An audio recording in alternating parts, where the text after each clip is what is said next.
Seorang pemuda kuli bangunan menjadi bahan ejekan saat lebaran. Dicibir karena bajunya lusuh, diremehkan karena pekerjaannya dianggap rendah. Tante, bude, bahkan keponakan tak segan menghinanya di depan keluarga besar. Tapi 5 tahun kemudian, dia kembali, bukan sebagai buruh, melainkan sebagai bos besar. Hari itu, suasana di rumah keluarga besar Fahmi terasa meriah. Anak-anak berlarian dengan baju baru. Suara tawa dan obrolan menggema di seluruh ruangan. Meja makan penuh dengan ketupat, rendang, opor ayam, dan berbagai kue khas lebaran. Semua anggota keluarga berkumpul setelah sekian lama tidak bertemu. Namun, di tengah kehangatan itu, ada satu orang yang merasa canggung, Fahmi. Dia baru saja tiba dari kota, masih mengenakan baju sederhana dan celana jeans lusuh. Sangat kontras dengan sepupu-sepupunya yang berpenampilan rapi dengan pakaian mahal. Ia menyalami satu persatu anggota keluarganya dengan senyuman, tapi yang didapatkan bukan sambutan hangat, melainkan tatapan meremehkan. Beberapa dari mereka bahkan saling berbisik saat melihatnya. Ia mencoba mengabaikannya, tetapi telinganya menangkap beberapa potongan kata yang jelas-jelas ditujukan padanya. Masih kerja jadi kuliah? Ya ampun, sampai sekarang belum naik level juga, kata Bude Sumarni, dengan nada mencibir. Ia adalah wanita parubaya yang selalu membanggakan anak-anaknya yang sukses. Iya, masa udah segede gini masih jadi buruh? Harusnya kan cari kerjaan yang lebih terhormat dikit, sahutan Trini, yang duduk sambil menyeruput teh hangatnya. Fahmi tersenyum kecut. Ia tidak ingin menanggapi, tapi perasaan tidak nyaman mulai merayapi hatinya. Dulu, saat masih kecil, ia selalu bahagia saat lebaran karena bisa bertemu keluarga besar. Tapi kini, setiap kali ia pulang, ia selalu mendapat perlakuan seperti ini. Bukan karena ia malas atau tidak punya ambisi, tetapi karena nasib belum berpihak padanya. Ia bukan lulusan universitas seperti sepupu-sepupunya, dan ia tidak punya koneksi untuk mendapatkan pekerjaan terhormat seperti yang mereka maksud. Saat makan bersama dimulai, hinaan terhadapnya semakin menjadi-jadi. Keponakannya yang masih remaja, Dika, ikut-ikutan merendahkan. Om Fahmi kerja bangunannya? Om pasti sering kena panas, ya? Hahaha, makanya kulitnya gosong begitu, katanya sambil tertawa, membuat beberapa orang dewasa ikut tergelak. Fahmi terdiam. Ia ingin membalas, tetapi ia tahu tidak ada gunanya. Setiap kali ia mencoba membela diri, mereka hanya akan menganggapnya baper atau tidak bisa bercanda. Lebih baik diam dan menahan diri.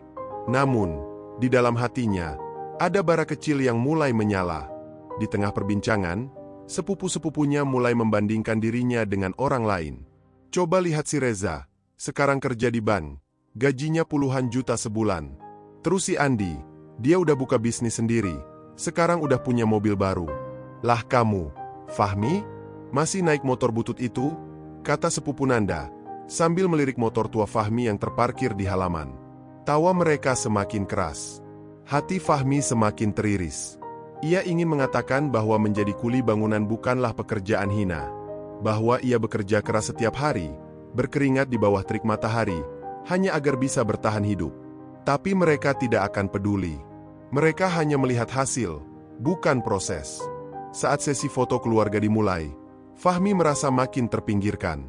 Ketika ia duduk di samping sepupu-sepupunya, Bude Sumarni tiba-tiba menarik tangannya. Fahmi, geseran dikit, biar anak-anak yang sukses ada di tengah, katanya dengan senyum tipis.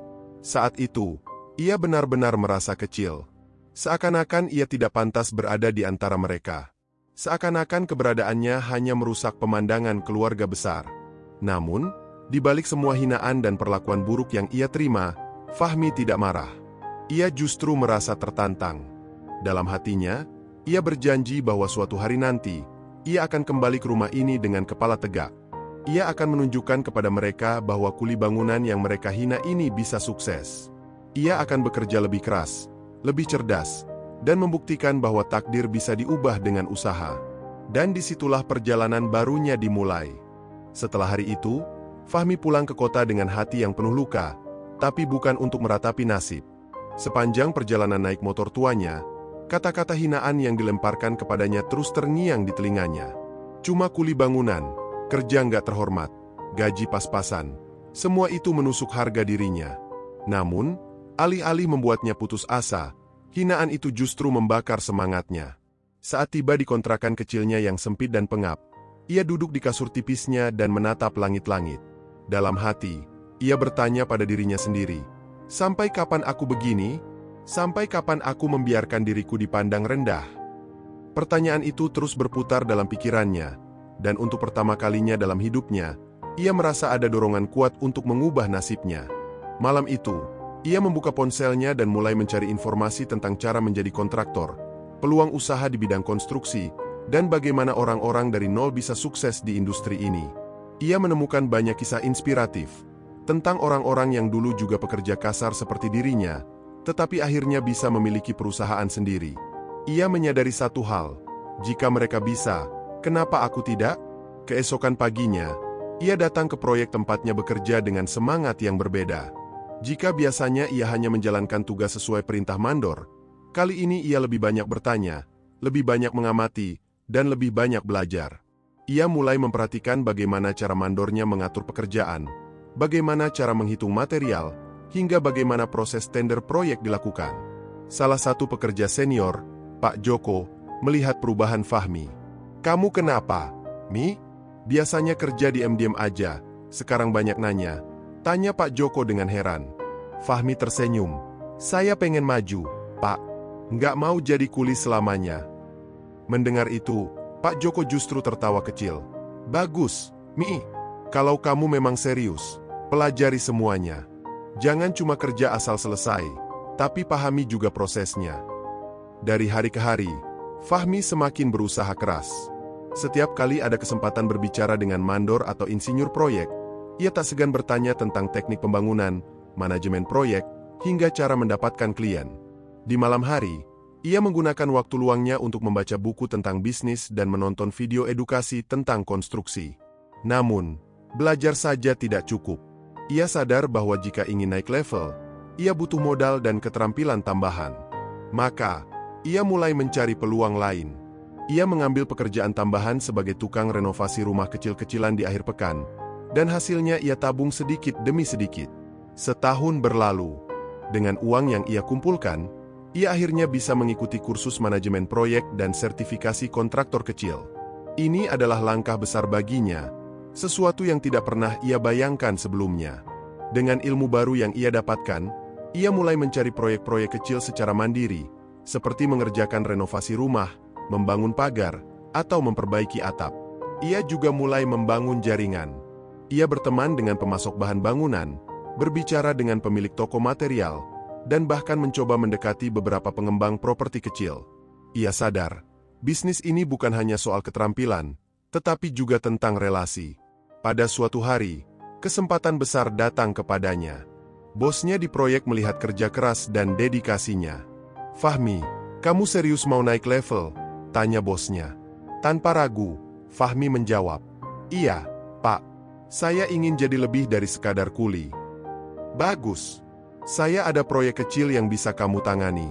Coba kamu pegang, kalau hasilnya bagus, mungkin kita bisa kasih proyek lebih besar." Jantung Fahmi berdebar.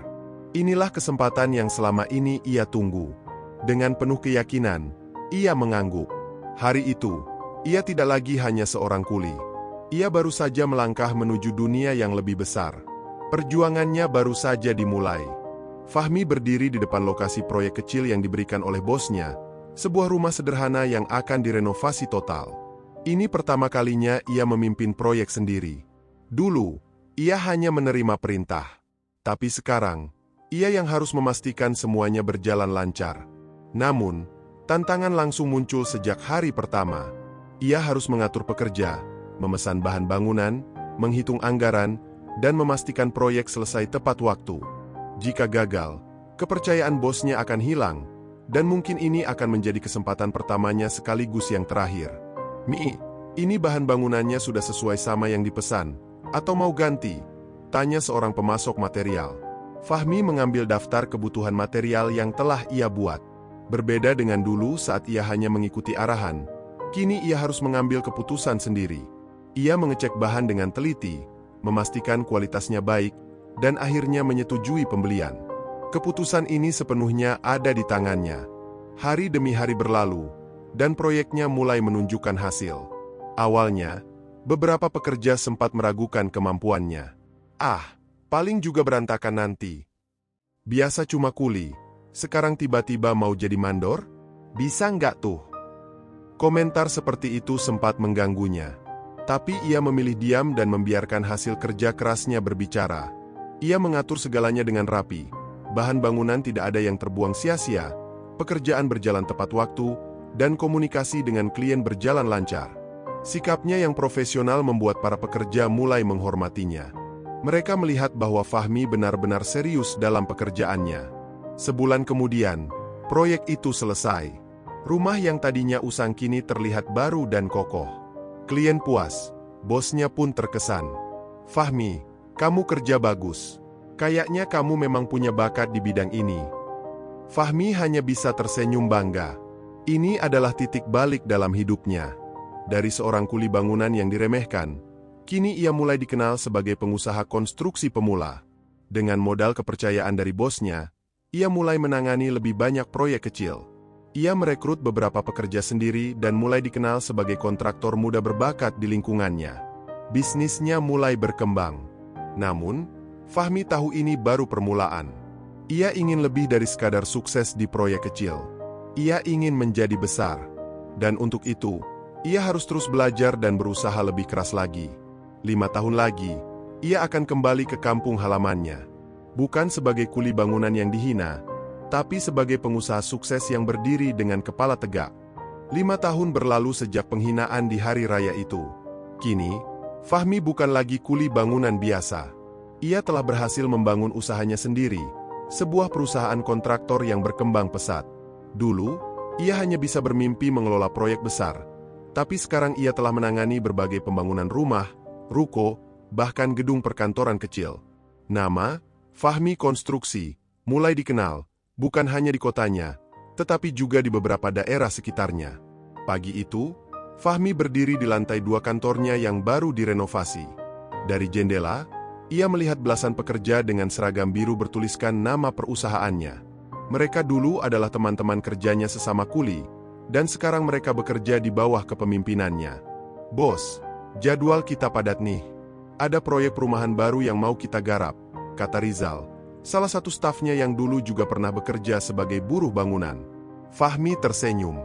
Dulu, ia hanyalah seorang pekerja kasar yang sering diremehkan. Sekarang, ia yang memberikan pekerjaan kepada banyak orang. Namun, ada satu hal yang selalu ia ingat, Idul Fitri 5 tahun lalu. Hinaan dari tante, bude, dan sepupu-sepupunya masih terngiang di telinganya. Masih jadi kuli. Nggak naik level. Kerja nggak terhormat. Kini, saatnya membuktikan bahwa mereka salah. Hari itu, ia menerima telepon dari seseorang yang tak disangka-sangka, ketua RW di kampung halamannya. "Fahmi, saya dengar sekarang kamu punya usaha sendiri. Kami butuh kontraktor buat renovasi masjid di kampung. Bisa bantu?" Tanpa ragu, Fahmi menjawab, "Tentu, Pak. Saya akan urus semuanya." Ia tahu bahwa ini adalah kesempatan sempurna untuk kembali ke kampung halamannya. Bukan lagi sebagai kuli yang dipandang sebelah mata, tetapi sebagai pengusaha sukses yang memberikan manfaat bagi banyak orang. Saat ia mematikan telepon, ia menarik napas dalam-dalam. Hari yang selama ini ia tunggu akhirnya tiba. Ia akan kembali. Hari yang ditunggu-tunggu akhirnya tiba. Dengan mengenakan setelan kasual elegan dan kacamata hitam, Fahmi mengendarai mobil SUV hitam mengkilap menuju kampung halamannya. Bukan lagi motor butut seperti 5 tahun lalu, melainkan kendaraan yang mencerminkan hasil kerja kerasnya. Di dalam mobil, ia terdiam sejenak, mengingat kembali penghinaan yang ia terima 5 tahun lalu. Masih jadi kuli. Kerja nggak terhormat. Kata-kata itu dulu membakar semangatnya. Sekarang, ia datang bukan untuk balas dendam, tapi untuk menunjukkan bahwa nasib seseorang bisa berubah jika ia berusaha cukup keras. Saat memasuki jalanan desa, beberapa orang mulai memperhatikannya. Warga yang dulu mengenalnya sebagai buruh bangunan kini menatapnya dengan kagum. "Itu bukan Fahmi yang dulu kerja bangunan di kota," bisik seorang bapak tua di warung kopi. "Iya, kayaknya dia. Tapi kok sekarang pakai mobil keren gitu?" sahut yang lain. Begitu sampai di rumah keluarga besarnya, Ia melihat pemandangan yang sama seperti 5 tahun lalu. Sanak saudara berkumpul di teras. Meja makan penuh dengan hidangan lebaran, dan tawa memenuhi udara. Namun kali ini, ada satu perbedaan besar. Mereka semua terdiam saat melihat siapa yang baru saja turun dari mobil hitam itu. Fahmi melangkah masuk dengan senyum tenang. Ia menyapa semua orang seperti biasa, tapi kali ini, tidak ada yang berani meremehkannya. Tante Rini, yang dulu mencibirnya karena hanya seorang kuli, kini menatapnya dengan wajah kikuk. Bude Sumarni, yang pernah menariknya dari posisi tengah saat foto keluarga, kini hanya bisa tersenyum canggung. "Fahmi, kamu pulang? Wah, sudah sukses sekarang ya?" Suara Bude Sumarni terdengar ragu. "Iya, alhamdulillah, Bu. Sekarang saya punya perusahaan kontraktor sendiri," jawab Fahmi dengan nada santai. Sepupu-sepupunya yang dulu menyombongkan pekerjaan mereka di bank dan perusahaan besar kini justru menunduk malu. Mereka masih bekerja untuk orang lain, sementara Fahmi sudah memiliki bisnisnya sendiri. Puncaknya, ketika salah satu keponakannya, Dika, yang dulu mengejek kulitnya yang hitam karena kerja di bawah matahari, mendekatinya dengan raut wajah penuh rasa bersalah. "Om Fahmi, masih ingat aku?" tanyanya pelan. Fahmi tertawa kecil. "Tentu saja ia ingat. Tentu, Dik. Kamu yang dulu bilang Om gosong karena kerja di lapangan, kan?" Dika tertunduk malu. Semua orang yang mendengar pun terdiam. Tanpa ada niat untuk membalas dendam, Fahmi menepuk bahu keponakannya itu. "Om nggak marah, kok. Om malah bersyukur, karena omongan kalian dulu bikin Om semangat untuk sukses." Semua orang di situ hanya bisa menelan ludah. Mereka yang dulu menghina, kini justru malu dengan diri sendiri. Sore itu, saat sesi foto keluarga dimulai, Bude Sumarni tidak lagi menariknya ke pinggir. Kali ini, semua orang ingin berdiri di dekat Fahmi. Namun dalam hatinya, Fahmi tersenyum. Ia tahu betul, kesuksesannya hari ini bukan untuk mereka. Ini adalah pembuktian bagi dirinya sendiri, bahwa kuli bangunan yang mereka hina kini telah menjadi seorang pengusaha besar. Malam hari setelah acara kumpul keluarga usai, Fahmi duduk di beranda rumah orang tuanya. Langit penuh bintang, dan suasana kampung yang sunyi membungkus hatinya dengan ketenangan. Tapi di dalam dirinya, gelombang emosi datang silih berganti, antara bangga, haru, dan rasa syukur yang luar biasa. Ayahnya, Pak Jamil, datang membawa 2 cangkir kopi. Ia duduk di sebelah Fahmi, menatap putranya dengan bangga. "Kamu hebat, Nak. Bapak tahu dari dulu kamu kuat, tapi ternyata kamu lebih dari yang Bapak bayangkan." Fahmi menatap wajah ayahnya yang mulai keriput. Ia tersenyum, lalu berkata pelan, "Kalau bukan karena semua itu, mungkin aku nggak akan seperti sekarang, Pak." Ayahnya mengangguk pelan. Ia tahu, selama ini Fahmi memendam semua luka dan hinaan dalam diam, menjadikannya bahan bakar untuk bangkit. "Luka itu bisa jadi cahaya, kalau kita mau melangkah terus," kata Pak Jamil bijak. Keesokan harinya, Fahmi ikut rapat bersama pengurus masjid kampung. Ia duduk bersama tokoh-tokoh masyarakat yang dulu bahkan tak pernah meliriknya. Kini, mereka justru meminta pendapatnya, mendengarkan idenya, dan menyerahkan sepenuhnya proyek renovasi masjid kepada Fahmi. "Kami percaya kamu orang yang tepat, Fahmi. Ini amanah, dan kami tahu kamu bisa." Fahmi mengangguk tenang. "Insya Allah, Pak. Saya akan kerjakan dengan sepenuh hati, karena ini kampung saya, tanah kelahiran saya." Tak butuh waktu lama, proyek masjid dimulai. Ia mengerahkan tim terbaik dari perusahaannya, dan hampir setiap hari warga kampung menyaksikan proses pembangunannya. Mereka tak hanya melihat masjid yang semakin megah, tapi juga menyaksikan perubahan besar dalam diri Fahmi, dari orang yang dulu dianggap tak punya masa depan, kini jadi kebanggaan desa. Saat proyek mendekati akhir, media lokal sempat meliput. Putra daerah sukses bangun masjid di kampung halaman. Judul itu terpampang di halaman depan koran daerah dan viral di media sosial. Banyak yang terinspirasi, terutama anak-anak muda kampung yang dulu takut bermimpi karena merasa tidak punya apa-apa. Salah satu anak tetangga, Raffi, datang ke rumah Fahmi dan bertanya dengan mata berbinar, "Kak Fahmi, aku juga pengen kayak kakak. Gimana caranya?" Fahmi tersenyum dan menepuk bahunya. "Mulai aja dulu, Nak. Sekecil apapun langkahmu, asal terus maju, kamu pasti sampai. Tapi ingat, jangan takut diremehkan. Kadang yang diremehkan itu justru yang paling kuat. Kini Fahmi tak hanya sukses secara materi. Ia juga menjadi simbol harapan. Seorang inspirator yang lahir dari luka, tapi memilih untuk tidak tenggelam dalam dendam. Ia memilih menjadi cahaya bagi dirinya, keluarganya, dan kampung halamannya. Dan di balik semua itu, ia tahu perjuangannya belum selesai. Tapi satu hal sudah pasti, ia tak lagi berjalan sendirian. Ia berjalan dengan kepala tegak, membawa semua pelajaran hidupnya sebagai bekal untuk masa depan yang lebih gemilang. Setelah proyek renovasi masjid selesai, warga kampung mengadakan acara tasyakuran besar-besaran. Masjid berdiri megah di tengah desa, jauh lebih indah dari sebelumnya, dengan desain modern namun tetap kental dengan nuansa Islami. Semua warga berkumpul, dan untuk pertama kalinya, nama Fahmi disebut-sebut dengan penuh hormat. Saat MC memanggil Fahmi ke depan untuk memberikan sambutan, semua mata tertuju padanya. Bismillah. Assalamualaikum warahmatullahi wabarakatuh. Ucap Fahmi tenang, suaranya menggetarkan ruangan. Dulu saya pernah berdiri di tempat ini sebagai orang yang dipandang rendah. Tapi hari ini, saya berdiri di sini untuk menunjukkan bahwa takdir bisa berubah, asal kita tidak menyerah. Hadirin terdiam, beberapa bahkan mulai meneteskan air mata.